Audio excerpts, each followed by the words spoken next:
اعوذ باللہ من الشیطان الرجیم بسم اللہ الرحمن الرحیم وَإِذْ تَأَذَّنَ رَبُّكَ لَيَبْعَثَنَّ عَلَيْهِمْ إِلَى يَوْمِ الْقِيَامَةِ مَنْ يَسُومُهُمْ سُوءَ الْعَذَابِ إِنَّ رَبَّكَ لَسَرِيعُ الْعِقَابِ وَإِنَّهُ لَغَفُورٌ رَحِيمٌ صدق اللہ العظیم۔ اس سے پہلے کہ ہم آگے بڑھیں، جو آخری مضمون آیا تھا، جو آیات ہم پڑھ چکے ہیں، ان کے ضمن میں ایک وضاحت ضروری ہے۔ یہ جو ہم نے ابھی دیکھا کہ اس بستی کے لوگ تین قسم کے تین حصوں میں منقسم ہو گئے تھے۔ ایک وہ لوگ جو گناہ میں بڑھے جا رہے تھے، ایک وہ کہ جو خود گناہ تو نہیں کر رہے تھے لیکن روک بھی نہیں رہے تھے، اور ایک وہ کہ جو گناہ سے خود بھی مجتنب تھے اور نہی عن المنکر کا فریضہ آخری وقت تک سر انجام دے رہے تھے۔ صراحت کے ساتھ یہاں جو فرمایا گیا کہ ہم نے بچایا کس کو؟ انجینا الذین ینہون عن السوء، بچایا ہم نے ان کو کہ جو روک رہے تھے بدی سے۔ وَأَخَذْنَا الَّذِينَ ظَلَمُوا بِعَذَابٍ بَئِيسٍ، اور ہم نے پکڑ لیا ان لوگوں کو جو گناہ میں ملوث تھے ایک بہت ہی برے عذاب میں ان کے نافرمانی کی وجہ سے۔ اس سے بعض حضرات نے ایک نقطہ نکالنے کی کوشش کی ہے،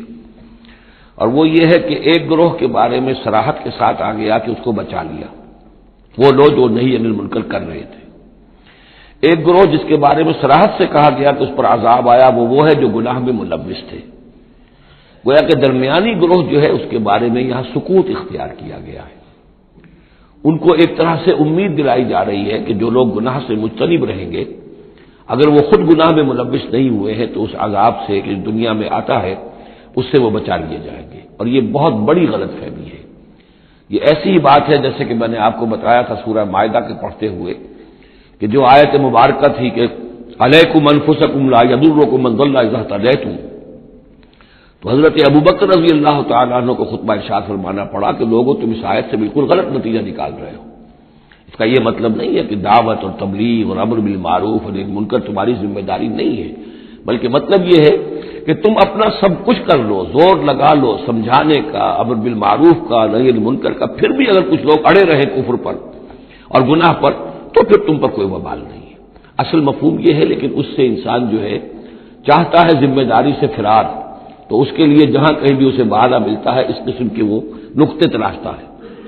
یہاں یہ سمجھ لیجئے کہ اصل میں نہی عن المنکر نہ کرنا بھی تو جرم ہے۔ فَأَخَذْنَا الَّذِينَ ظَلَمُوا، جو لوگ ظلم کر رہے تھے، ایک دوہرا ظلم کر رہے تھے کہ گناہ میں ملوث بھی تھے، اور دوسرے وہ لوگ تھے کہ جو اگرچہ ملوث نہیں تھے لیکن یہ کہ وہ روک نہیں رہے تھے۔ نہ روکنے کا جرم جو ہے یہ تو موجود ہے۔ اگر نہی عن المنکر فرض ہے، اگر یہ ذمہ داری ہے، تو نہ روکنا جو ہے یہ خود اپنی جگہ پر ایک جرم ہے۔ اس کے لیے میں آپ کو اصل میں ایک حدیث سنا دینا چاہتا ہوں، جو حدیث اس معاملے میں سمجھتا ہوں کہ آخری اور نص قطعی کی حیثیت رکھتی ہے، اور یہ حدیث جو ہے مولانا اشرف علی تھانوی رحمۃ اللہ علیہ نے خطبات جمعہ جو مرتب کیے ہیں ان میں اس حدیث کو شامل کیا ہے، اور یہ حدیث قدسی ہے۔ اوحى اللہ عز وجل الی جبرائیل علیہ الصلوۃ والسلام ان اقلب مدینہ کذا وکذا باہلھا، اللہ تعالیٰ نے وحی کی حضرت جبرائیل کو کہ فلاں فلاں شہروں کو تلپٹ کر دو، الٹ دو، جیسے کہ عمورہ اور صدوم کے شہروں کے بارے میں حکم آیا۔ قال فقال، حضور فرماتے ہیں اس پر حضرت جبرائیل نے عرض کیا بارگاہ خداوندی میں، رب یا رب ان فیھا عبدک فلانا لم یمسک طرفۃ عین، پروردگار اس میں تو تیرا فلاں بندہ بھی ہے جس نے کبھی پلک جھپکنے جتنی دیر بھی معصیت میں نہیں گزاری، گناہ سے اتنا پاک صاف، نگاہ کا ادھر سے ادھر ہو جانا، اتنا وقت بھی کبھی معصیت میں صرف نہیں کیا، تو کیا اس پر بھی الٹ دوں؟ قال فقال، حضور نے فرمایا اس پر اللہ تعالیٰ نے ارشاد فرمایا اقلبھا علیہ وعلیہم، الٹو اس بستی کو، پہلے اس پر پھر دوسروں پر۔ وجہ کیا ہے؟ فإن وجہہ لم یتبعر فی ساعۃ قط، اس کے چہرے کا رنگ میری غیرت کی وجہ سے کبھی متغیر نہیں ہوا۔ یہ خود تو گناہ سے بچا رہا لیکن گناہ پھیلتے رہے، شریعت کی دھجیاں بکھرتی رہیں، اللہ تعالیٰ کے احکام کا مذاق اڑایا جاتا رہا، اور یہ اپنے دھندے میں لگا رہا، کاروبار میں لگا رہا، یا اپنے نوافل میں لگا رہا، مراقبوں میں لگا رہا، ذکر اذکار میں لگا رہا، تو یہ دوسروں سے بڑھ کر مجرم ہے۔ اقلبھا علیہ وعلیہم، الٹو اس بستی کو، پہلے اس پر پھر دوسروں پر۔ فإن وجهه لم يتبع فيه ساعة قط۔ اور دوسرے یہ کہ قرآن مجید میں سورہ انفال اب بہت قریب آ گئی ہے، اب پڑھیں گے جلد ہی، وہ آیت مبارکہ بھی نص قطعی ہے قرآن کے حوالے سے، یہ تو حدیث کے حوالے سے ہوئی۔ قرآن مجید میں فرمایا گیا واتقوا فتنة لا تصيبن الذين ظلموا منكم خاصة۔ اس دنیا میں جب کوئی اجتماعی سزا آتی ہے، کسی قوم کے اندر بحثیت مجموعی جب منکرات پھیل جائے، تو جب سزا آتی ہے تو پھر وہ صرف جو گناہ گار ہیں انہی کو اپنی لپیٹ میں نہیں لیتی، بلکہ وہ لوگ جو بچے ہوئے تھے وہ بھی لپیٹ میں آ جاتے ہیں۔ ہاں، امید جو دلائی گئی ہے یہاں سے وہ یہ ہے کہ جو امر بالمعروف و نہی عن المنکر کی آخری حد تک، آخری وقت تک کوشش کرتے رہے ہوں، اللہ تعالیٰ ان کو بچا لے گا۔ اب آگے چلیے وَإِسْتَأْذَنَ رَبُّكَ، اور یاد کرو جب کہ آپ کے رب نے یہ اعلان کر دیا لَيَبْعَثَنَّ عَلَيْهِمْ، وہ لازماً اٹھاتا رہے گا ان پر، مسلط کرتا رہے گا ان پر إِلَى يَوْمِ الْقِيَامَةِ، قیامت کے دن تک ایسے لوگوں کو مَن يَسُومُهُمْ سُوءَ الْعَذَابِ، جو انہیں بدترین عذاب کے اندر مبتلا کرتے رہیں گے۔ ان ربک لسریع العقاب، یقیناً آپ کا رب سزا دینے میں بہت جلدی کرتا ہے۔ وانہ لغفور الرحیم، اور یقیناً وہ غفور بھی ہے رحیم بھی ہے۔ اللہ کی تو یہ دونوں شانیں ہیں، وہ عزیز ذو انتقام بھی ہے، سریع العقاب بھی ہے، لیکن وہ غفور الرحیم بھی ہے۔ اب یہ آپ کا طرز عمل ہے کہ آپ اپنے آپ کو اس کی کس شان کا مستحق بناتے ہیں۔ اس آیت میں واقعہ یہ ہے کہ جس قانون کا ذکر ہو رہا ہے اللہ تعالیٰ کی طرف سے اس فیصلے کا، وہ ہماری نگاہوں کے سامنے ان کی پوری تاریخ، اس لیے کہ اس کے بعد آ رہا ہے وَقَطَّعْنَاهُمْ فِي الْأَرْضِ أُمَمًا، ہم نے انہیں زمین کے اندر منتشر کر دیا، فرقوں کے اندر اور قوموں کے اندر۔ یہ ڈایاسپورا جو ہے ان کا، جو سن 70 سے شروع ہوا ہے۔ سن 70 عیسوی میں جو رومن جنرل تھا ٹائٹس، اس نے سیکنڈ ٹیمپل کی جو حضرت عزیر علیہ السلام کے زمانے میں پھر دوبارہ ہیکل تعمیر ہوا تھا، اس کو شہید کیا۔ 1,33,000 یہودیوں کو ایک دن میں قتل کیا یروشلم میں، اور یہاں سے یہودیوں کو نکال باہر کیا، فلسطین سے نکال دیے گئے، تم اب فلسطین میں نہیں رہ سکتے۔ وہاں سے ان کا ڈایاسپورا شروع ہوا ہے، کوئی کہیں چلا گیا، کوئی کہیں چلا گیا، کوئی روس میں چلا گیا، کوئی یورپ میں چلا گیا، کوئی ہندوستان میں آ گیا، کوئی مصر میں آباد ہو گیا، کوئی اور دور دراز کے علاقوں میں۔ پھر جب یہ امریکہ دریافت ہوا ہے تو یہ امریکہ بھی چلے گئے، وہاں بھی جا کر آباد ہو گئے۔ تو یہ ان کا ڈایاسپورا کا پیریڈ ہے کہ جس میں یہ گویا کہ منتشر کر دیے گئے پوری زمین کے اندر، ان کی کوئی ایک جمعیت کہیں نہیں رہی، اور ہر جگہ ان سے نفرت تھی، شدید نفرت۔ بلکہ ان کے اوپر واقعہ یہ کہ یورپ میں تو بڑا ان کے اوپر ظلم بھی ہوتا تھا، جس طرح چاہتے تھے ان کو وہاں کے عیسائی جو ہیں، جیسا کہ میں بتا چکا ہوں کہ ان کو معلوم تھا کہ یہ جو جن کو ہم خدا مانتے ہیں حضرت عیسیٰ علیہ السلام، ان کو سولی پر چڑھوایا انہوں نے، اور انہوں نے کفر کیا، اور وہ حضرت مسیح علیہ السلام کی شان میں گستاخی کرتے ہیں، حضرت مریم کی شان میں گستاخی کرتے ہیں، تہمتیں لگاتے ہیں، لہذا وہ ان کے درمیان دشمنی رہی۔ اور اس کی آخری مثال اس صدی میں، یعنی دور کی تاریخ تو شاید ہمیں معلوم ہو کہ شاید فیری ٹیلز ہیں، یہ کوئی کہانیاں ہیں جو ہم سن رہے ہیں، اس صدی میں جو ہوا ہٹلر کے ہاتھوں 6 ملین 60 لاکھ یہودی ختم کیے اس نے۔ پورا مشرقی یورپ کا یہودی جو ہے کھینچ کھینچ کر وہاں سے پکڑ پکڑ کر، جہاں تک ہٹلر کی حکومت بنی تھی، جہاں تک اس کی جو گئے تھے فتوحات کا دائرہ، وہاں سے یہودیوں کو کھینچ کھینچ کر کنسنٹریشن کیمپ میں لایا گیا۔ پھر خاص مشینیں ایجاد کی گئی، خاص جو ہیں اس کے لیے ایسے بنائے گئے کہ ان کے لیے اب اتنے لوگوں کو قتل کریں گے تو دفن کہاں کریں، کیا کریں، how to dispose of the dead bodies. تو اسپیشل پلانٹ بنائے گئے کہ ایک بڑے سے ہال میں داخل ہو رہے ہیں، وہاں سارے کپڑے اتروا لیے تاکہ یہ کپڑے بھی استعمال ہوں بعد میں۔ کہا یہ جاتا تھا کہ تمہارے کپڑوں میں جوئیں پڑ گئی ہیں تو جوؤں کو اس کو ڈیلاؤس کرنے کے لیے ضروری ہے کپڑے اتار کے آگے گیس کے اندر تاکہ وہ جوئیں ختم ہو جائیں گی۔ پھر ان کے بال اتروا دیتے تھے، عورتوں کے بال بھی شیو کر لیے، مردوں کے بھی، ان بالوں سے قالین بنائے انہوں نے جو نازیوں نے اپنے دفتروں میں بچھائے، ہیومن ہیئر کے قالین۔ پھر ان کو لے جا کر ایک گیس چیمبر کے اندر کے سب مر گئے۔ پھر اب وہ بڑے بڑے پٹے جیسے چلتے ہیں مشینیں، بڑے بڑی فیکٹریز کے اندر وہ پٹوں کے اوپر لاشیں چل رہی ہیں، پھر ان کا چورا ہو رہا ہے، جیسے کہ کہیں جو ہے وہ گھاس کاٹا جا رہا ہو یا کوئی اور چارہ جو ہے وہ کترا جا رہا ہو۔ پھر کسی خاص قسم کے کیمیکلز کے اندر ان کو تحلیل کیا کہ آخر میں کیا نکل رہا ہے، نہ کسی گوشت کا پتہ، نہ خون کا پتہ، نہ ہڈی کا پتہ، کسی شے کا پتہ نہیں، ایک بدبودار سیاہ رنگ کا مائع باہر نکل رہا ہے، اور اسے وہ لے گئے اپنے کھیتوں میں اور اسے بنا لیا کھاد۔ یہ کام اس صدی میں ہوا ہے، ہولوکاسٹ، اس میں زیادہ سے زیادہ یہ کہتے ہیں کہ یہ کوئی مبالغہ ہے 60 لاکھ کا، 40 لاکھ، تو 40 لاکھ بھی تو کم نہیں ہوتے، 40 لاکھ افراد کا اس طرح ختم ہو جانا۔ استأذن ربک لیبعثن علیہم الی یوم القیامہ، ان کا آخری وقت اب آنے والا ہے، وہ زیادہ دور نہیں ہے، لیکن اس سے پہلے جیسے شمع بجھنے سے پہلے بھڑکتی ہے، لہذا وہ ایک بھڑک ہے اس کی کہ جو یہودیوں کی ہے، اسرائیل ہے، ان کی طاقت ہے، ان کی قوت ہے، عربوں پر وہ چھائے ہوئے ہیں، اور واقعہ یہ ہے کہ مسلمان جس عذاب کے مستحق ہو چکے ہیں، اور ان میں سے عرب چونکہ ہمارے ہاں اونچے درجے کے،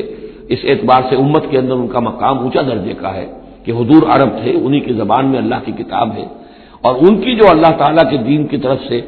جو انہوں نے پیٹھ پھیری ہے، لہذا اس کی جو سزا انہیں مل رہی ہے وہ یہ ہے کہ ایک مغضوب علیہم قوم کے ہاتھوں ان کی تذلیل ہو رہی ہے، ان کے سامنے جھکنا پڑ رہا ہے، جن کے ساتھ کسی ایک کمرے میں کبھی بیٹھتے نہیں تھے، اب ان کے ساتھ گفت و شریف جو ہے اور ان کے ساتھ بغل گیر ہونے کی نوبت جو ہے وہ آئی ہے۔ اور ابھی جو کچھ ہونا ہے وہ خیر دوسری بات ہے، میں اس میں نہیں جانا چاہتا، وہ آخری وقت بھی آئے گا،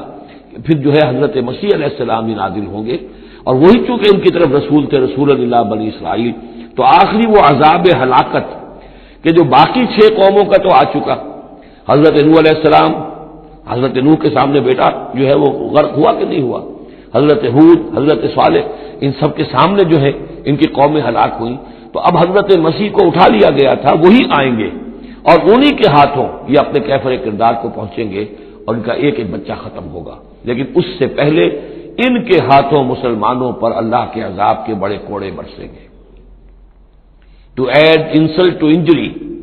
کہ ایک یہودی قوم کے ہاتھوں، مغضوب علیہم قوم کے ہاتھوں پٹائی ہوگی، اور جو ہو رہی ہے، لیکن یہ کہ ابھی شدید تر صورت میں اس کا شروع ہونے والا ہے معاملہ، کوئی دنوں کی بات ہے کہ مسجد اقصی شہید کر دی جائے گی، اور پھر ایک طوفان جو ہے مڈل ایسٹ میں شروع ہو جائے گا۔ وَإِسْتَأْذَنَ رَبُّكَ لَيَبْعَثَنَّ عَلَيْهِمْ إِلَىٰ يَوْمِ الْقِيَامَةِ مَن يَسُومُهُمْ سُوءَ الْعَذَابِ، یاد کرو جبکہ آپ کے رب نے یہ اعلان کر دیا تھا کہ وہ لازماً اٹھاتا رہے گا، مسلط کرتا رہے گا ان پر قیامت تک ایسے لوگوں کو جو انہیں بدترین عذاب میں مبتلا کرتے رہیں گے۔ ان ربک لسریع العقاب وانہ لغفور رحیم وقطعناہم فی الارض، ہم نے متفرق کر دیا ان کو زمین میں، امماً، فرقے بن گئے، علیحدہ جماعتیں بن گئی، اور اب ان کے جھگڑے ہو رہے ہیں، مختلف علاقوں سے جو لوگ آ کر اسرائیل میں آباد ہو رہے ہیں۔ اب ظاہر بات ہے سینکڑوں برس تک کچھ یہودی جو ہے روس میں رہے، ان کے اپنے کچھ مزاج اور بن گئے ہیں، ان کی شکلوں کے اندر بھی تبدیلی ہو گئی ہے، ان کی زبان بھی کچھ مختلف ہے، تو اب یہ اسرائیل کے اندر ان کے مابین تصادم ہوتا ہے۔ منہم الصالحون ومنہم دون ذلک، ان میں سے ہے کچھ لوگ جو صالح بھی ہیں، لیکن یہ کہ ان میں وہ بھی ہے کہ جو دوسری طرح کے ہیں اور طرح کے ہیں۔ بلوناہم بالحسنات والسیئات لعلہم یرجعون، ہم انہیں بھلائی سے اور برائی سے آزمائش کرتے رہے شاید کہ یہ لوگ لوٹ آئیں۔ فخلف من بعدہم خلف، لیکن یہ کہ ان کے بعد ایسے ناخلف لوگ ان میں پیدا ہو گئے، ورثوا الکتاب، وہ کتاب کے وارث ہو گئے، وارث بنے، تورات کے وارث بنے۔ یاخذون عرض ھذا الادنی، وہ اس دنیا جو ادنا زندگی ہے، دنیا کی ادنا زندگانی، اسی کے ساز و سامان کے پیچھے پڑے رہتے ہیں، حاصل کرتے ہیں حلال سے، حرام سے، جائز سے، ناجائز سے۔ وَيَقُولُونَ سَيُغْفَرُ لَنَا، اور کہتے ہیں ہمیں تو بخش دیا جائے گا، ابراہیم کی نسل سے ہیں، اسرائیل کی اولاد ہیں، we are the chosen people of the Lord, سَيُغْفَرُ لَنَا، ہمیں بخش دیا جائے گا۔ وہیں یاتہم عرض مثلہ یاخذوہ، اگر ایسا ہی اور سامان بھی ان کو دیا جائے اور لے لیں گے، حرام سے یہ نہیں دیکھیں گے کہ حلال سے یا حرام سے۔ الم یؤخذ علیہم میثاق الکتاب، کیا ان سے کتاب کا عہد نہیں لیا گیا تھا؟ جب تورات دی گئی تھی تو عہد لیا گیا تھا، اللہ یقول علی اللہ الا الحق، کہ نہیں منسوب کریں گے اللہ کی طرف کوئی بات مگر حق، ودرسوا فا فیہ، اور انہوں نے پڑھا اس کو جو کچھ کہ اس میں تھا، والدار الآخرۃ خیر للذین یتقون، اور یقیناً آخرت کا گھر، پچھلا گھر تو بہتر ہے انہی لوگوں کے لیے جنہوں نے تقوی کی روش اختیار کی، فلا تعقلون، تو کیا تم عقل سے کام نہیں لیتے؟ والذین یمسکون بالکتاب واقاموا الصلاۃ، اور رہے وہ لوگ کہ جو کتاب کو مضبوطی کے ساتھ جنہوں نے تھاما، تمسک کیا کتاب کے ساتھ، اور اقاموا الصلاۃ، نماز قائم کی، انا لا نضیع اجر المصلحین، ایسے مصلحین کا اجر ہم ضائع نہیں کریں گے۔ بات ہے کہ کوئی نہ کوئی لوگ تو ان کے اندر اچھے رہے، آخری وقت تک بھی رہے۔ وَإِذْ نَتَقْنَا الْجَبَلَ فَوْقَهُمْ، اور یاد کرو جب کہ ہم نے پہاڑ کو ان کے اوپر اٹھا دیا تھا، كَأَنَّهُ ذُلَّةٌ، ایسے ہو گیا تھا جیسے سائبان ہو، وَظَنُّوا أَنَّهُ وَاقِعٌ بِهِمْ، اور انہیں یقین ہو گیا تھا کہ ابھی ہم پر گرا کہ گرا، خُذُوا مَا آتَيْنَاكُمْ بِقُوَّةٍ، اور ہم نے اس وقت کہا تھا کہ تھامو اس کو مضبوطی کے ساتھ جو ہم نے تمہیں دیا ہے، اس کتاب کو مضبوطی سے تھامو، اس کو پوری قوت کے ساتھ اپنی اس کا تمسک کرو، وَاذْكُرُوا مَا فِيهِ لَعَلَّكُمْ تَتَّقُونَ، اور جو کچھ اس میں ہے اس کو یاد رکھو، مستحضر رکھو، تاکہ تم بچتے رہو اور تمہارے اندر تقویٰ کی روش پیدا ہو جائے۔ اب جو یہ بقیہ حصہ ہے 3 رکوع اس سورہ مبارکہ کے، اس میں بعض بڑے اہم مضامین آ رہے ہیں دین کے فلسفے کے اعتبار سے۔ وَإِذْ أَخَذَ رَبُّكَ مِن بَنِي آدَمَ مِن ظُهُورِهِمْ ذُرِّيَّتَهُمْ، اور یاد کرو جب کہ نکالے اللہ نے، آپ کے رب نے، تمام بنی آدم کی پیٹھوں سے ان کی نسل کو۔ اب یہ کہ یہ اصل میں تو معاملہ ہو رہا ہے عالم الارواح میں، جبکہ ابھی جسد پیدا ہی نہیں ہوئے تھے، لیکن 2 ہی شکلیں ہو سکتی تھی، یا تو لوگوں کو یہ ساری بات پہلے بتائی گئی ہوتی، عالم ارواح ہے، پہلی تخلیق یہ ہے، دوسری تخلیق یہ ہے، عالم ارواح میں یہ قول و قرار لیا گیا۔ عرب کے جو اولین مخاطب تھے حضور صلی اللہ علیہ وسلم کے اور قرآن کے، چونکہ ان کے لیے یہ چیزیں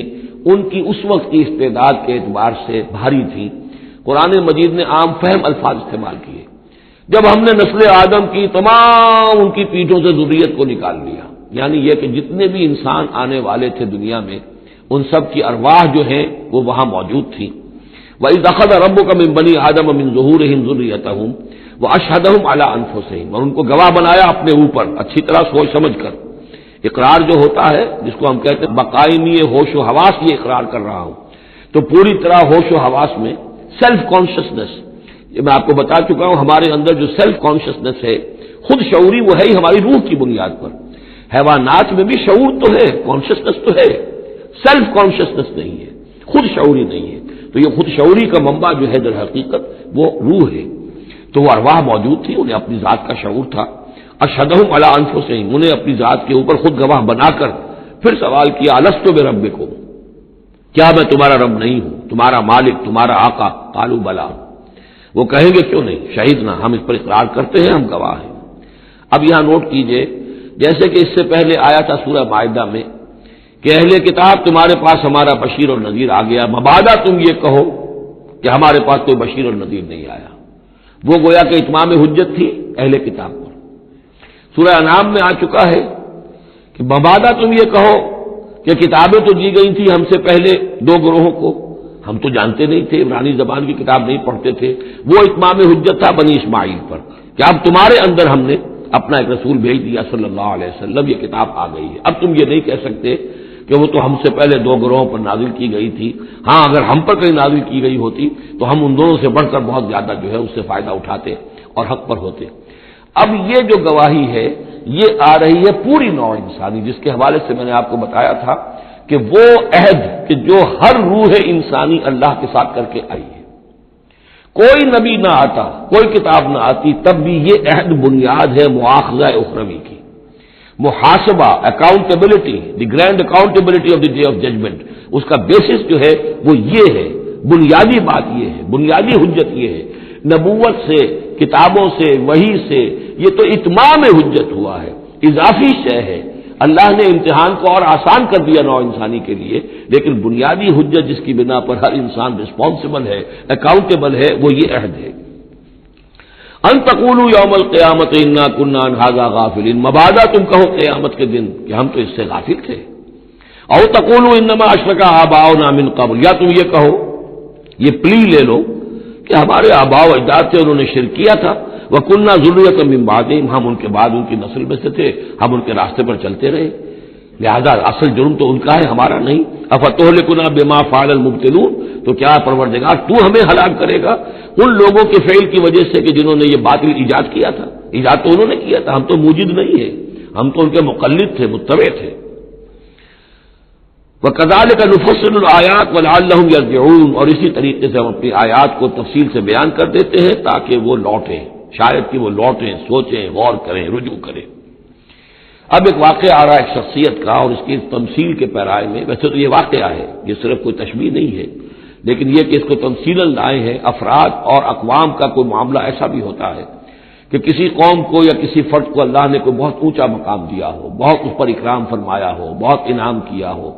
لیکن پھر یہ کہ وہ اپنی کسی ایک ہی خباثت کی وجہ سے اور کسی ایک بڑی غلطی جو ہے گراوٹ کی وجہ سے وہ اپنی تمام ان فضیلتوں سے محروم ہو جائے اور بالکل شیطان کا چیلا بن کر رہ جائے۔ وَاتْلُ عَلَيْهِمْ نَبَأَ الَّذِي آتَيْنَاهُ آيَاتِنَا، یہ بلعام بن باورہ، اس کی تفصیل جو ہے تورات میں ہے یہ ایک اسرائیلی تھا، بہت نیک، عابد، زاہد، عالم، تورات کا بہت بڑا عالم، عابد اور زاہد، اور لوگ جو ہے اس کی بہت عزت کرتے تھے، احترام کرتے تھے، اور یہ اللہ میں سے تھا۔ وَاتْلُ عَلَيْهِمْ نَبَأَ الَّذِي آتَيْنَاهُ آيَاتِنَا، نبا ہے اس لیے یہ واقعہ ہے، یہ صرف مثال نہیں ہے۔ ان کو سنائیے خبر اس شخص کی جس کو ہم نے اپنی آیات عطا کی تھی۔ اس سے میں یہ مفہوم لیتا ہوں کہ صاحب کرامت بزرگ تھا، یعنی جو آیات جو ہے یہاں پر خاص طور پر کرامت کے لیے آ رہا ہے۔ فَانْسَلَخَ مِنْهَا، وہ اس میں سے نکل بھاگا، فَأَتْبَعَهُ الشَّيْطَانُ، تو شیطان اس کے پیچھے لگ گیا۔ یہاں بھی ایک نکتہ بہت اہم ہے، پہلے انسان خود غلطی کرتا ہے، شیطان مجبور نہیں کر سکتا کسی کو غلطی پر۔ ان عبادی لیس لک علیہم سلطان، کوئی اختیار کسی بندے پر شیطان کو حاصل نہیں ہے، غلطی خود کرے گا، اب شیطان جو ہے اس کا پیچھا کرے گا، اور اب اس کو، جس کو ہم کہتے ہیں ہمارے پنجاب میں یہ کہا جاتا ہے برے کو گھر تک پہنچا کے رہنا، کہ اب یہ کہ اسے کہیں راستے میں چھوڑے گا نہیں، بلکہ برائی کی آخری منزل تک پہنچائے گا۔ وَاتْلُ عَلَيْهِمْ نَبَأَ الَّذِي آتَيْنَاهُ آيَاتِنَا فَانْسَلَخَ مِنْهَا فَأَتْبَعَهُ الشَّيْطَانُ فَكَانَ مِنَ الْغَاوِينَ، تو وہ ہو گیا گمراہوں میں۔ وَلَوْ شِئْنَا لَرَفَعْنَاهُ بِهَا، ہم چاہتے تو اسے ان آیات اور جو بھی اس کے پاس علم تھا اس کے ذریعے سے ہم اسے اور بلند کرتے اور اونچا مقام دیتے، وَلَكِنَّهُ أَخْلَدَ إِلَى الْأَرْضِ، مگر وہ تو زمین کی طرف دھستا چلا گیا۔ یہ زمین کی طرف دھسنا کیا ہے؟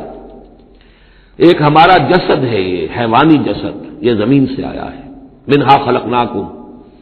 اور اس کے تقاضے ہیں۔ ایک وہ روح ہے جو عہد کر کے آئی ہے الست بربکم، ان کے درمیان کشاکش ہے۔ روح چاہتی ہے اوپر اٹھنا، کل شیء یرجع الی اصلہ، ہر شے اپنی بنیاد اور اپنی جڑ کی طرف، اپنے منبع اور سرچشمے کی طرف لوٹنا چاہتی ہے، لہذا روح اوپر اٹھنا چاہتی ہے، وہ اوپر سے آئی ہے۔ یہ جسم جو ہے، یہ ہمارا حیوانی جسد، یہ زمین سے آیا ہے، اس کی ساری توجہات زمین کی طرف ہے، یہیں کا مال و متاع ہو، یہیں سے اس کی خوراک آ رہی ہے، یہیں سے اس کی تقویت کا سامان آ رہا ہے، ساری چیزیں یہ۔ اب یہ جو کشاکش ہے، انسان کی روح وہ اللہ کی طرف جانا چاہتی ہے، اور یہ جسم جو ہے یہ دنیاوی لذتوں میں، عیش میں، دنیا کے اندر جو ہے حلال سے حرام سے جو بھی حاصل کیا جا سکے، بابر بعیش کوش، یہ عالم دوبارہ نیست۔ اب اگر کوئی شخص فیصلہ کر لیتا ہے زمین کی طرف بیٹھنے کا، تو گویا کہ اب اس نے اپنے آپ کو اللہ تعالی کی توفیق سے وہ محروم کر لیا۔ فانسلخ منہا، اب روح سسکتی رہے گی، احتجاج کرتی رہے گی، سسکتی رہے گی، ایک وقت میں آ کر شاید وہ مر جائے، اس پر موت وارد ہو جائے، اور وہ زندہ ہونے کی شکل میں بھی وہ در حقیقت ایک مقبرہ بن جائے یا تعزیہ بن جائے کہ روح اس کے اندر دفن ہو چکی ہے۔ تو نظر آ رہا چلتا پھرتا انسان، حقیقت میں وہ انسان تو مر چکا، اندر روح جو ہے وہ دفن ہو چکی، اب جو چل رہا ہے وہ حیوان انسان چل رہا ہے، وہ انسان جو تھا وہ تو مر چکا۔ تو یہ ہے وَلَكِنَّهُ أَخْلَدَ إِلَى الْأَرْضِ، زمینی خواہشات، زمینی آرزوئیں، یہ نچلے درجے کی صفری قسم کی خواہشات، صفری آرزوئیں اور امنگیں، وَاتَّبَعَ هَوَاهُ، اور اس نے پیروی کی اپنی خواہشات کی، فَمَثَلُهُ كَمَثَلِ الْكَلْبِ، تو اس کی مثال کتے کی سی ہے، إِن تَحْمِلْ عَلَيْهِ يَلْهَثْ أَوْ تَتْرُكْهُ يَلْهَثْ، وہ ہر وقت ہی ہانپتا رہتا ہے، کوئی اس کے اوپر بوجھ رکھیے تب بھی ہانپے گا، اور ویسے بھی وہ اس کی زبان باہر نکلی ہوتی ہے، ہانپتا رہتا ہے۔ اسی طرح کا معاملہ ہے کہ اللہ نے تو اس کو اپنی نعمتیں عطا کی، لیکن وہ بدبخت ان کی قدر کرنے کی بجائے اس کتے کے مانند ہانپنے لگا اور زمین ہی کی طرف، اور کتا آپ نے دیکھا ہوگا چلتا ہوا سونگتا جاتا ہے زمین کو، ہر وقت سونگے گا زمین کو۔ ذالک مثل القوم الذین کذبوا بآیاتنا، یہی مثال ہے اس قوم کی بھی جنہوں نے ہماری آیات کو جھٹلایا۔ اور یہاں پھر نوٹ کیجئے کہ پاکستانی قوم اس کی سب سے بڑی مثال ہے۔ پاکستان کا بن جانا معجزہ تھا، کسی حساب کتاب میں آنے والی شے نہیں۔ پھر پاکستان کا قائم رہ جانا معجزہ تھا،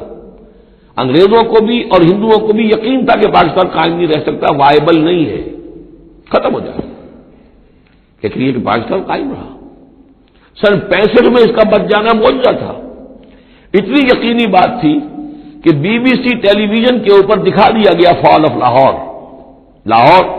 اور جو ہے وہ بھارتی فوج داخل ہو چکی ہے، قبضہ کر چکی ہے، اتنی یقینی بات تھی۔ شام کو جم خانہ میں شراب پینے کا پکا پروگرام تھا، لیکن خوف طاری کر دیا اللہ تعالیٰ نے ان کے دلوں پر، شاید ہمارا کوئی گھیراؤ کیا جا رہا ہے، کوئی ریزسٹنس نہیں ہے، کیا ہوا ہے؟ یہاں ہم غافل پڑے ہوئے تھے، ریزسٹنس کیا ہوتی؟ لیکن بجائے اس کے کہ وہ یہ سمجھتے کہ یہ غافل ہیں، اور ریزسٹنس اس لیے نہیں ہو رہی، ان کے دلوں میں سألقی فی قلوب الذین کفروا الرعب، میں ان کافروں کے دلوں میں رعب ڈال دوں گا، وہ رعب پڑ گئے، پاکستان بچ گیا۔ تو یہ ساری چیزیں معجزے پر معجزے ہیں، لیکن یہ سب اس لیے تھا کہ ہم اس ملک کو ہم نے حاصل کیا تھا اسلام کے نام پر، اسے تجربہ گاہ بنائیں گے، اسے ایک نمونہ بنا دیں گے پوری دنیا کے لیے، پوری دنیا دیکھے گی کہ اسلام کیا ہے، اسلام کا عادلانہ نظام کیا ہے۔ قائد اعظم نے کہا تھا ہم اس لیے پاکستان چاہتے ہیں کہ ہم عہد حاضر میں اسلام کے اصول حریت و اخوت و مساوات کا نمونہ دنیا کے سامنے پیش کریں، وہ کہاں ہے؟ فانسلخ منہا، ان تمام آیات سے ہم نکل بھاگے ہیں، شیطان کی پیروی کی ہے، اور جو حال ہوا ہے 2 لخت ہو چکے ہیں، اور ابھی کیا حال ہوگا، جو نئی صورتحال جو ہے اس ملک کے اندر اب کھدبد ہونے لگی ہے، پکنے لگی ہے، اس کی صورتحال کیا بنے گی واللہ اعلم۔ ذالک مثل القوم الذین کذبوا بآیاتنا، یہی مثال اس قوم کی بھی ہے جس نے ہماری آیات کو جھٹلایا۔ فاقصص القصص لعلہم یتفکرون، تو اے نبی آپ یہ چیزیں سنا دیجئے، شاید یہ تفکر کریں، شاید کہ یہ غور کریں، آپ یہ باتیں ہماری سنا دیجئے۔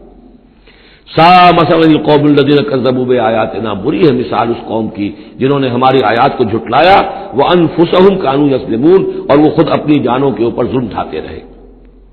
من یہد اللہ فہو المہتدی، جسے اللہ ہدایت دیتا ہے وہی ہدایت یافتہ ہوتا ہے، ومن یضلل فاولئک هم الخاسرون، اور جس کی گمراہی کے اوپر اللہ تعالیٰ کی طرف سے مہر قائم ہو جائے تو وہ تو تباہ ہونے والے ہی ہیں۔ وَلَقَدْ ذَرَأْنَا لِجَهَنَّمَ كَثِيرًا مِنَ الْجِنِّ، اب یہ تیسری بات آ گئی حکمت قرآنی کی۔ دیکھیے پہلے وہ عہد الست جو عالم ارواح میں ہم نے کیا تھا، اچھا اس عہد الست کے حوالے سے ہم پر یہ بات واضح ہو گئی، ایک ہمارا روحانی وجود ہے اور ایک ہمارا حیوانی وجود ہے۔ اگر ہماری توجہ اور ساری دلچسپی حیوانی وجود پر ہوگی تو ہم ظاہر بات ہے کہ پھر اس بلعام بن باورا کی مثال بن جائیں گے، انفرادی سطح پر بھی اور قومی اور اجتماعی سطح پر بھی۔ اب تیسری بات آ رہی ہے کہ انسانوں میں سے کثیر انسان وہ ہے جو نظر آتے ہیں انسان، حقیقت میں انسان نہیں ہے، حیوانوں کی سطح پر ہے۔ وَلَقَدْ ذَرَأْنَا لِجَهَنَّمَ كَثِيرًا مِنَ الْجِنِّ وَالْإِنسِ،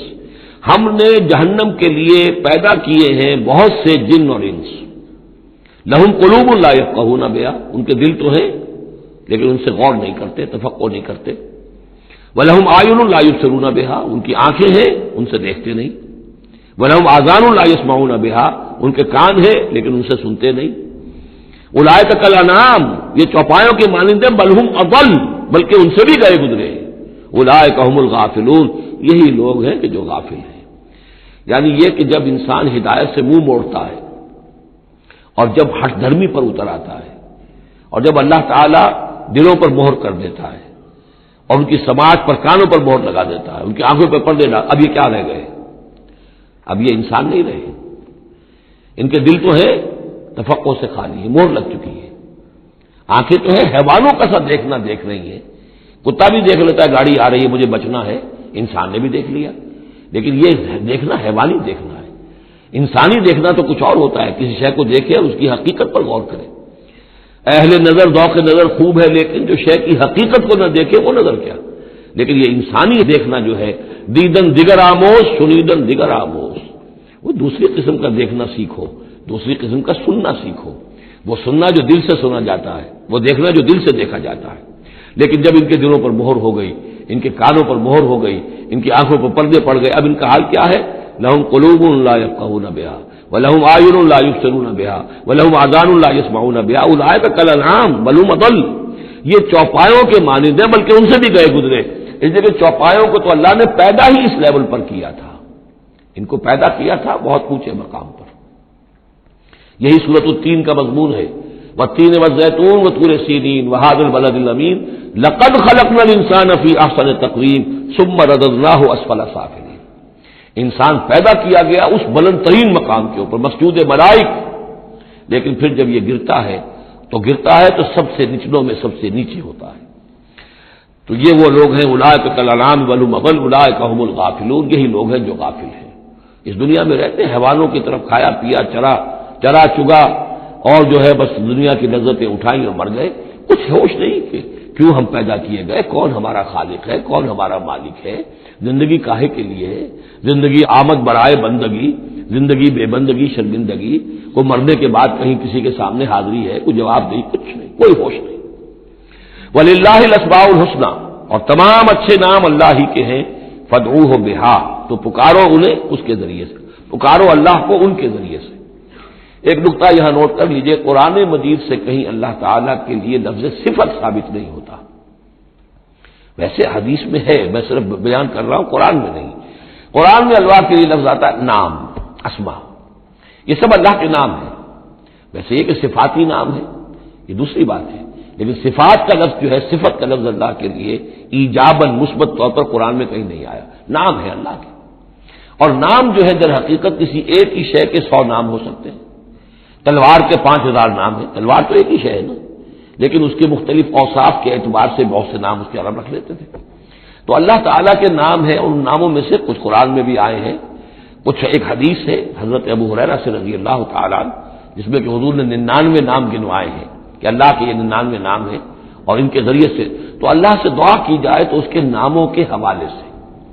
اللہ تعالیٰ کے ناموں کے، فادعوہ بہا، اللہ تعالیٰ کو پکارا کرو اس کے ناموں کے حوالے سے، یا ستار ہو، یا غفار ہو، یا کریم ہو، یا علیم ہو، یہ اس طریقے سے اللہ تعالیٰ کے جو نام ہیں، تو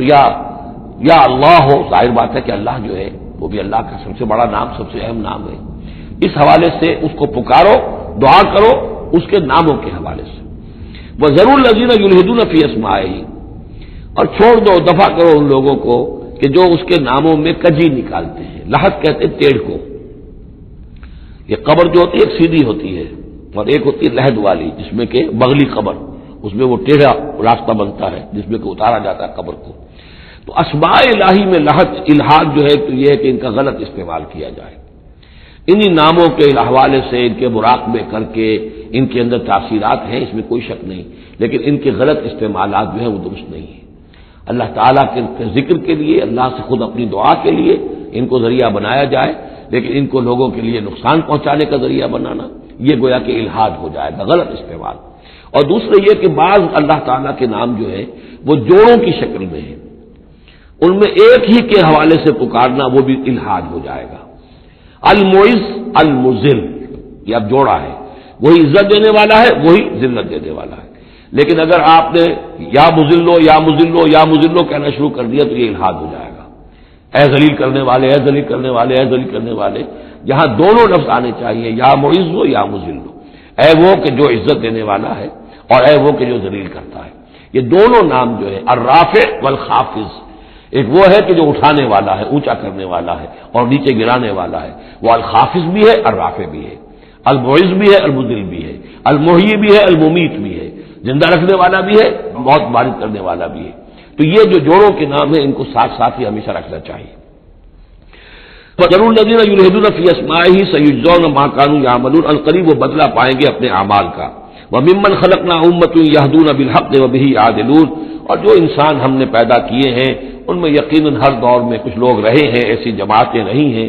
اور جیسے کہ حضور نے ضمانت دی ہے کہ میری امت میں ایک طبقہ، ایک جماعت، ایک گروہ ضرور، لا تزال فی امتی طائفۃ قائمین علی الحق، حق پر قائم رہے گی۔ تو فرمایا وہ یہدون بالحق، جو حق کی ہدایت بھی دیتے رہیں گے، اور بہی یعدلون، اور حق ہی کے ساتھ عدل بھی کرتے رہیں گے۔ والذین کذبوا بآیاتنا سنستدرجهم من حیث لا یعلمون، باقی رہے وہ لوگ کہ جو ہماری آیات کی تکذیب کرتے ہیں، تم رفتہ رفتہ سہج سہج ان کو لے آئیں گے وہاں سے جہاں انہیں پتہ بھی نہیں ہوگا۔ استدراج اسے کہتے ہیں کہ ایک شخص کفر کے راستے میں بڑھتا جا رہا ہے، لیکن اس کی کامیابیاں دنیا میں بڑھتی جا رہی ہیں، وہ اور بڑھ رہا ہے اور بڑھ رہا ہے، وہ سمجھ رہا ہے اللہ کا فضل ہو رہا ہے مجھ پر، حالانکہ اصل میں اللہ تعالیٰ نے اس کی رسی دراز کی ہے تاکہ اور گناہ جو اس نے کمانے ہیں وہ کما لے۔ اس کو استدراج کہتے ہیں، اور یہ بہت بڑا فتنہ ہے۔ بسا اوقات ایک انسان غلط راستے پر چل رہا ہے،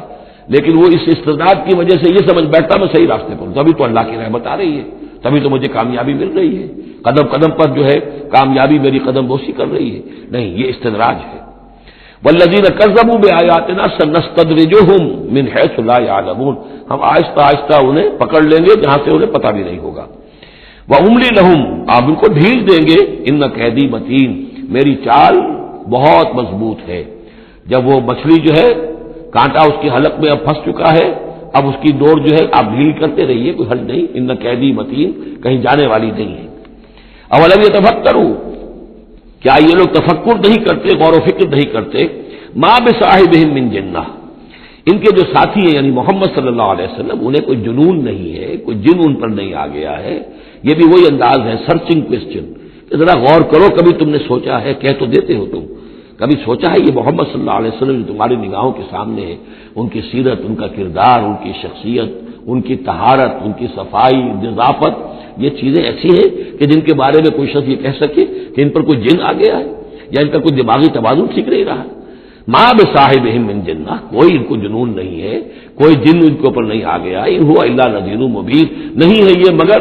ایک واضح طور پر خبردار کر دینے والے. اولم ينظروا فی ملکوت السماوات والارض وما خلق اللہ من شیء، اور کیا یہ لوگ غور و فکر نہیں کرتے آسمانوں اور زمین کی سلطنت میں اور جو اللہ تعالیٰ نے چیزیں بنائی ہیں. وان عسى ان يكون قد اقترب اجلهم، اور کیا انہیں یہ گمان نہیں ہے ہو سکتا ہے کہ ان کی مہلت ختم ہوا چاہتی ہو. ان کی اجل، لکل امت اجل، ہر قوم کے لیے ایک اجل معین ہے، تو تم کیسے نچنت ہو گئے ہو سکتا ہے کہ تمہاری وہ اجل اب قریب آ چکی ہو. ان یکون قد اقترب اجلهم فبأي حدیث بعده یؤمنون، تو اب اس کے بعد اور کس شے پر، کس بات پر یہ ایمان لائیں گے.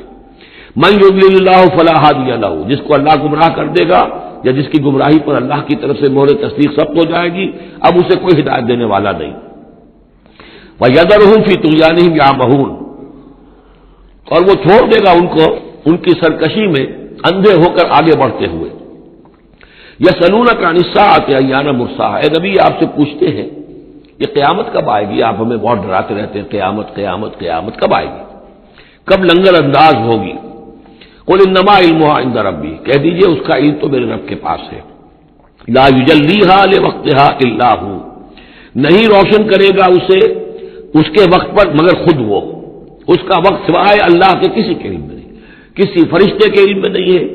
کسی کے علم میں نہیں ہے. وہی ہے لا یجلیھا لوقتھا، اپنے اس وقت معین کے اوپر خود ہی اسے روشن کرے گا. ثقلت فی السماوات والارض، ویسے وہ آسمانوں اور زمین ہی کے اندر اٹھی ہوئی ہے، حمل اسی کے اندر ہے اس کا. یعنی یوں سمجھیے کہ ہر شے کے اندر جو تخلیق کی گئی ہے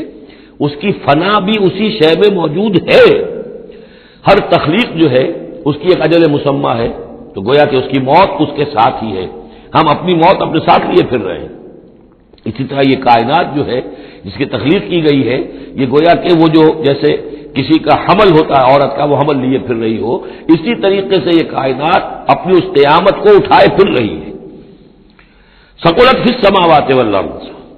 لا تأتیکم الا بغتۃ، لیکن نہیں آئے گی تم پر مگر اچانک. یسألونک کأنک حفی عنہا، اے نبی آپ سے تو اس طرح پوچھتے ہیں گویا کہ آپ اس کی کھوج میں لگے ہوئے ہیں، آپ کو یہی فکر دامنگیر ہے قیامت کب آئے گی، حالانکہ آپ کا اس سے کوئی سروکار نہیں. یہ ہمارا معاملہ ہے. قل انما علمها عند اللہ، کہہ دیجئے اس کا علم تو صرف اللہ کے پاس ہے. ولکن اکثر الناس لا يعلمون، لیکن اکثر لوگ علم نہیں رکھتے.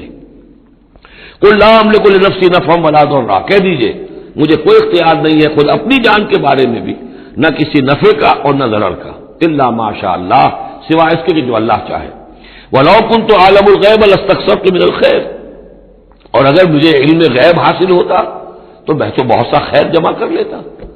میرے پاس علم غیب نہیں ہے. یہ جیسا کہ ہم پہلے پڑھ چکے سورہ انعام میں، کہہ دیجئے میں نہ تم سے یہ کہتا ہوں کہ میں فرشتہ ہوں، نہ میں یہ کہتا ہوں کہ میرے پاس علم غیب ہے، نہ میں یہ کہتا ہوں کہ میرے پاس اللہ کے خزانے جو ہیں وہ میرے قبضہ قدرت میں ہیں، کچھ بھی نہیں.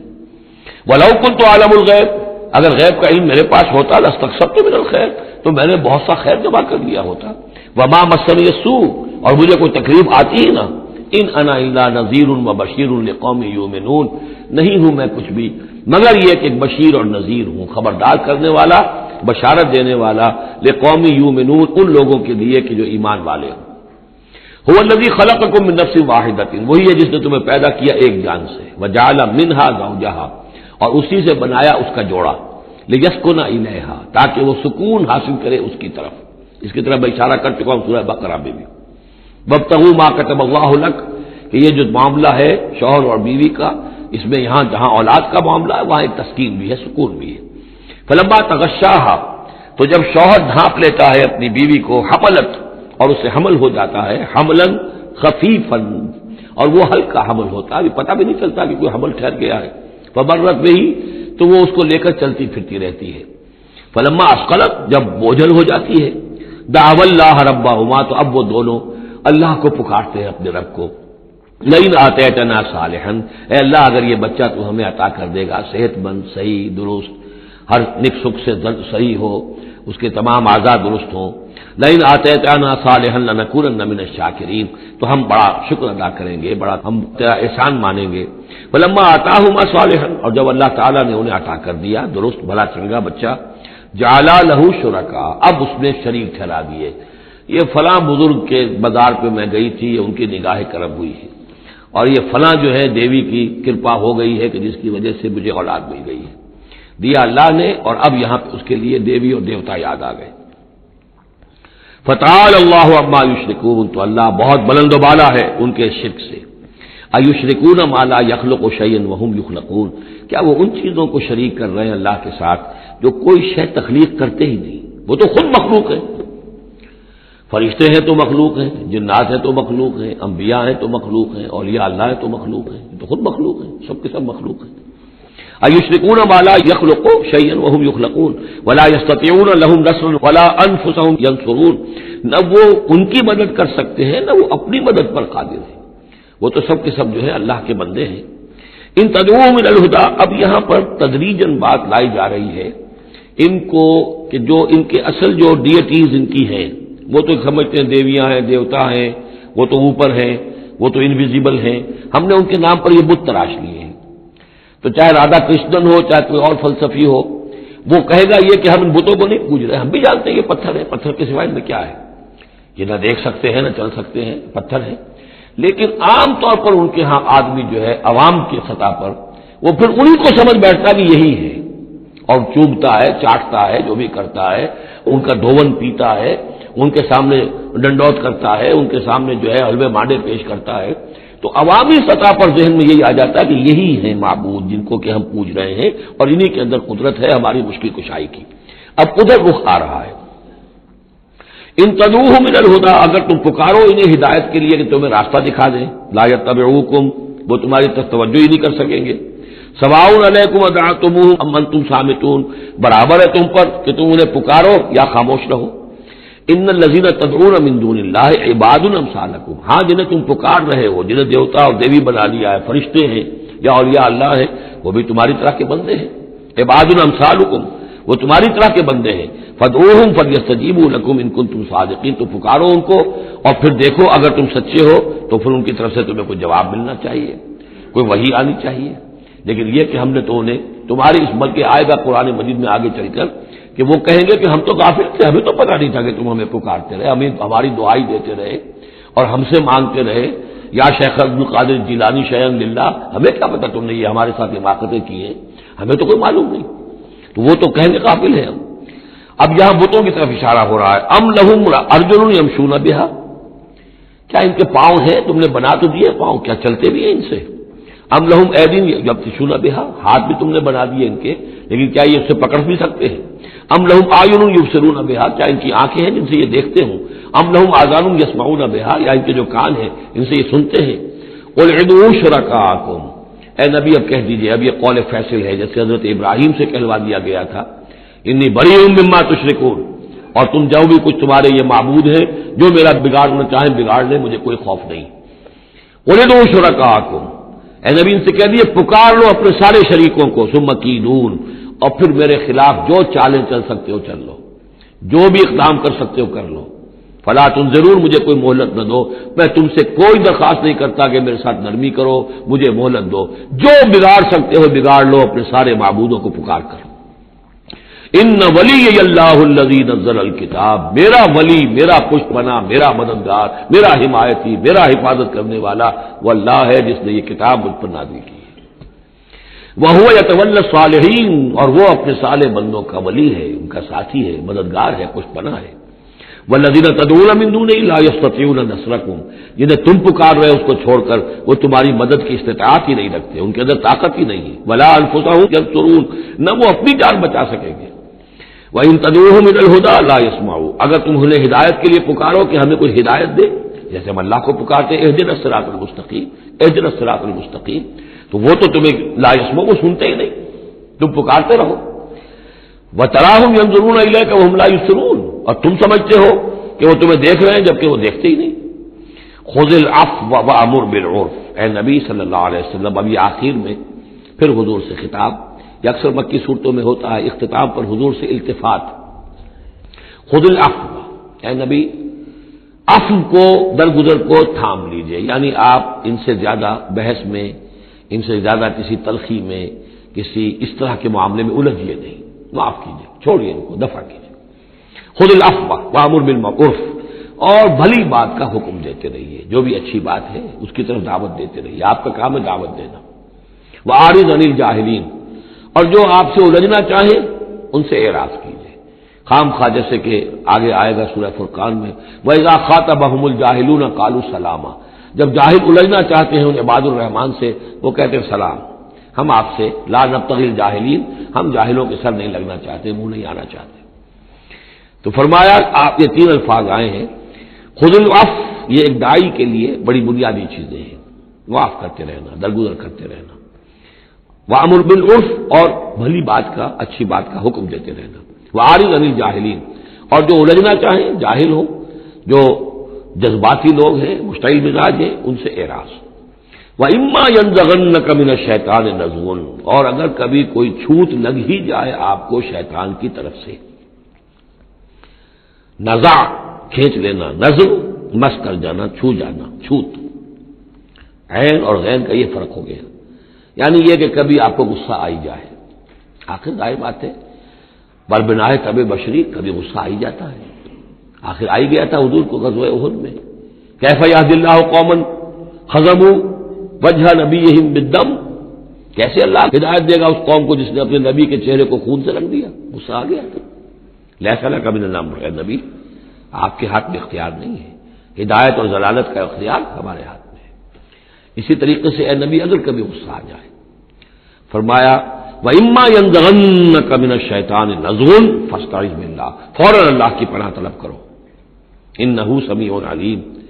اور یہ پھر آگے چل کر حامیم السجدہ میں بھی یہ آیت آئے گی، إِنَّهُ هُوَ السَّمِيعُ الْعَلِيمُ، یقیناً وہی ہے سب کچھ سننے والا اور سب کچھ جاننے والا۔ إِنَّ الَّذِينَ اتَّقَوْا إِذَا مَسَّهُمْ طَائِفٌ مِّنَ الشَّيْطَانِ تَذَكَّرُوا، اور یہی روش ہے تقوی والوں کی، جن لوگوں کے اندر تقوی ہوتا ہے، جب ان پر کوئی گزر ہو جاتا ہے شیطان کے کسی سائے کا، اذا مسہم طائف من الشیطان، شیطان کا کوئی ان کے اوپر گزر ہو گیا، کوئی سایہ پڑ گیا، تذکروا، فوراً وہ چوکنے ہو جاتے ہیں، فوراً ہوش میں آ جاتے ہیں کہ یہ کیا ہوا، ہم پر کچھ اثر پڑ گیا تھا، کچھ عارضی طور پر کچھ غفلت سے طاری ہو گئی تھی، جیسے کہ خود حضور فرماتے ہیں صلی اللہ علیہ وسلم، انہ لیغان علی قلبی، میرے دل پر بھی کبھی کبھی حجاب سا آ جاتا ہے،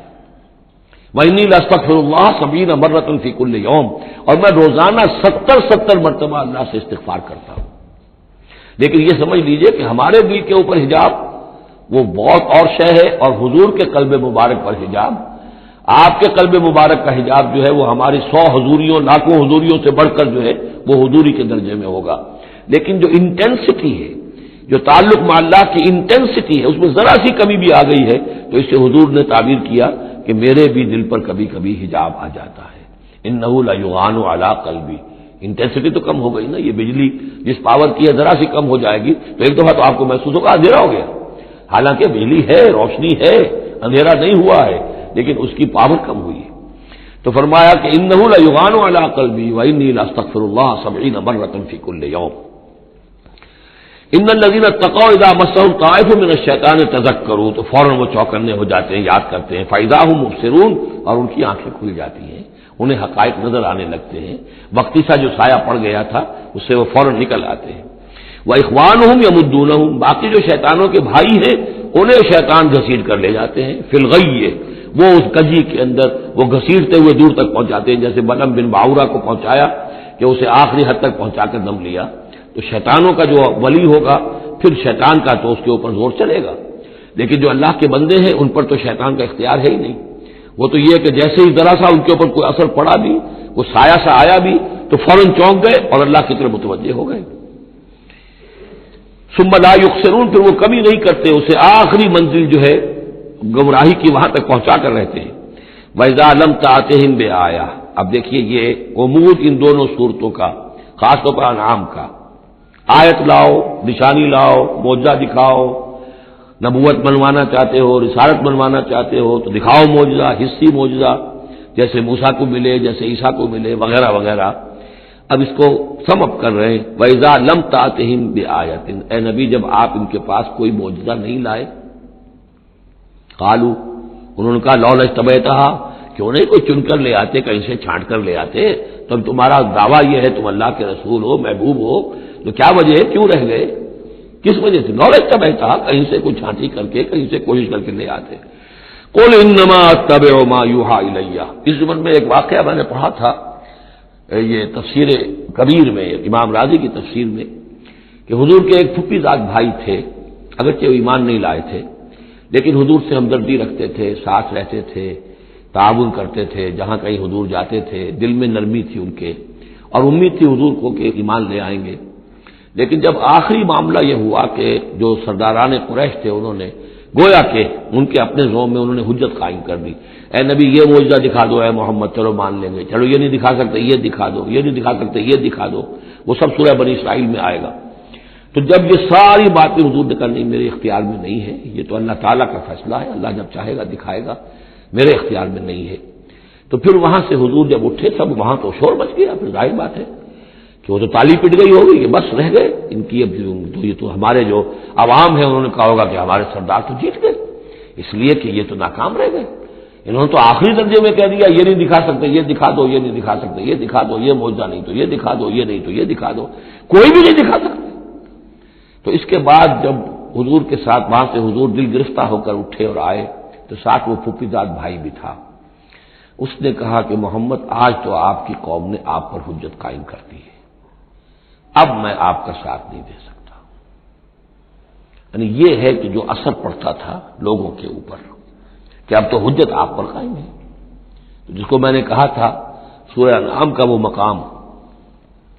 کہ ان کان کبر علیک اعراضهم فان استطعت فتبتغي نفقا في الارض او سلما في السماء فتاتيهم بآية،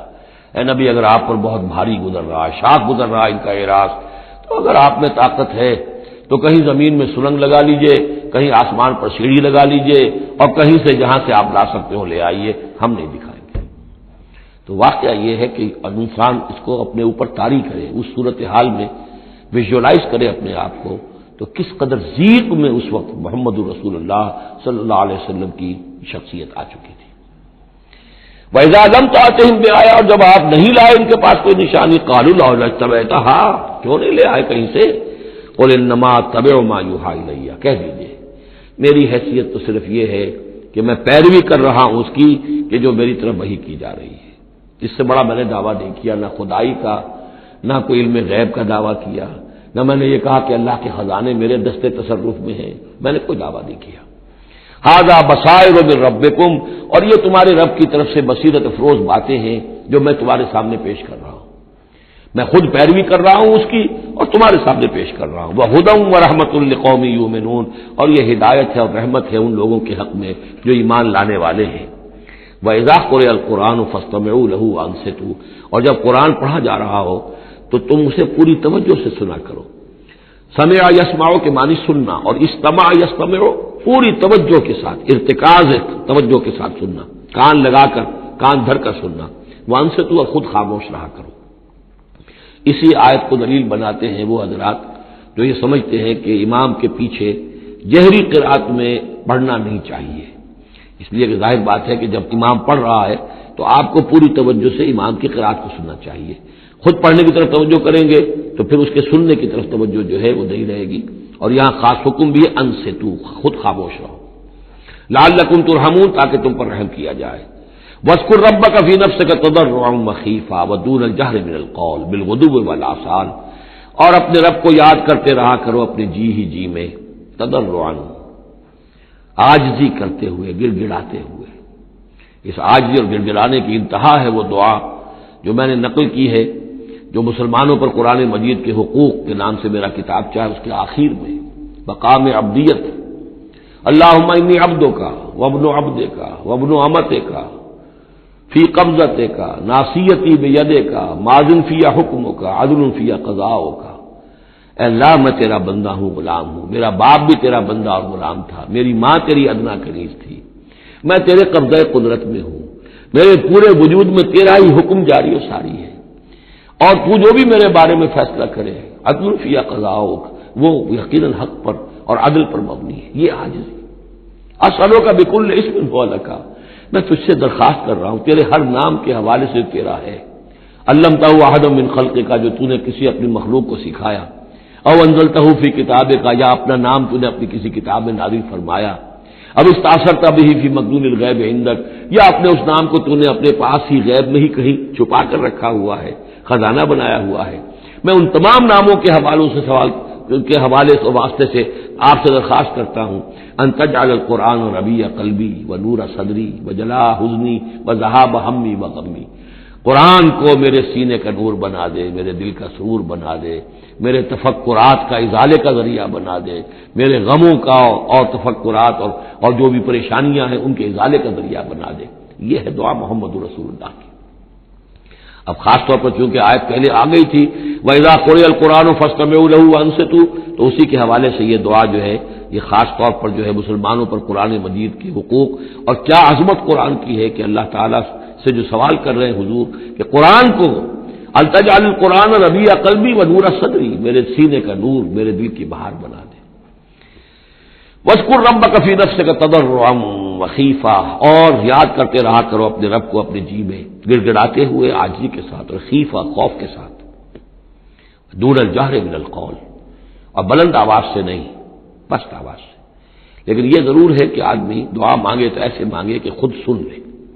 اس میں یہ ہوتا ہے کہ ایک تو دعا وہ مانگ رہا ہے، ایک اس کی سماعت بھی اس دعا سے استفادہ کرتی ہے۔ نماز میں بھی اگر اکیلا انسان نماز پڑھ رہا ہو تنہا، تو جو رکعتیں ہیں چاہے سری بھی ہوں ان کو ایسا ضرور پڑھے کہ جیسے خود وہ سن رہا ہے، اس حد تک جو ہے تاکہ وہ نماز میں جو پڑھ رہا ہے اس کے ساتھ اس کی سماعت بھی اس سے مستفید اور مستنیر ہوتی چلی جائے۔ بالغدو والآصال، اور یہ آپ ذکر کرتے رہے اللہ کا اپنے جی میں عاجزی کے ساتھ اور خوف کے ساتھ، اور یہ کہ زیادہ بلند آواز سے نہیں بلکہ پست آواز سے، صبح کے وقت بھی اور شام کے اوقات میں بھی۔ جیسے میں نے توجہ دلائی تھی سورہ نام کے شروع میں، نور ہمیشہ قرآن میں واحد آئے گا، ظلمات ہمیشہ جمع، اسی طرح غدو یہ ہمیشہ ایک، اور آصال اصیل کی جمع ہے یعنی شام کے اوقات، اور اس میں اشارہ ہے کہ فجر صبح کی نماز ایک ہی ہے جو اللہ تعالیٰ نے فرض رکھی ہے، اور جیسے ہی لدلوک الشمس الی غسق اللیل، سورج ذرا ڈھلنا شروع ہوتا ہے، مغرب کی طرف ذرا اترنا شروع ہوتا ہے، وہاں سے لے کے پے بپے نمازیں ہیں، ظہر ہے، عصر ہے، مغرب ہے، عشاء ہے، تو یہ جو ہے یہ آصال جمع کا صیغہ ہے۔ بالغدو والآصال، غدو والآصال، ولا تکن من الغافلین، اور غافلوں میں سے نہ ہو جائیے۔ ان الذین عند ربک، یقیناً وہ بزرگ ہستیاں، وہ ملائکہ مقربین، وہ ملائے اعلیٰ جو اپنے رب کے پاس ہیں، مقربین ہیں، قریب ترین ہیں، وہ جس کے بارے میں امیر خسرو نے کہا ہے کہ خدا خود میر محفل بود اندر لامکاں خسرو، محمد شمع محفل بود شب جائے کہ من بودم۔ ایک لامکاں کی محفل وہ بھی ہے جہاں کا میر مجلس اللہ ہے، اور جہاں فرشتے ہیں، ملائکہ مقربین ہیں، اور محمد رسول اللہ روح محمدی وہاں گویا کہ چراغ اور شمع کی حیثیت سے ہے۔ تو ان الذین عند ربک لا یستکبرون عن عبادتہ، وہ جو اس کے قریب ترین ہیں وہ بھی اس کی عبادت سے استکبار نہیں کرتے، استکبار کی بنیاد پر عبادت سے دستکش نہیں ہوتے، وَيُسَبِّحُونَهُ، اور اس کی تسبیح کرتے رہتے ہیں، وہ لہو یسجدون، اور اس کے لیے سجدے کرتے رہتے ہیں۔ بارک اللہ لی ولکم فی القرآن العظیم ونفعنی وإیاکم بالآیات والذکر الحکیم۔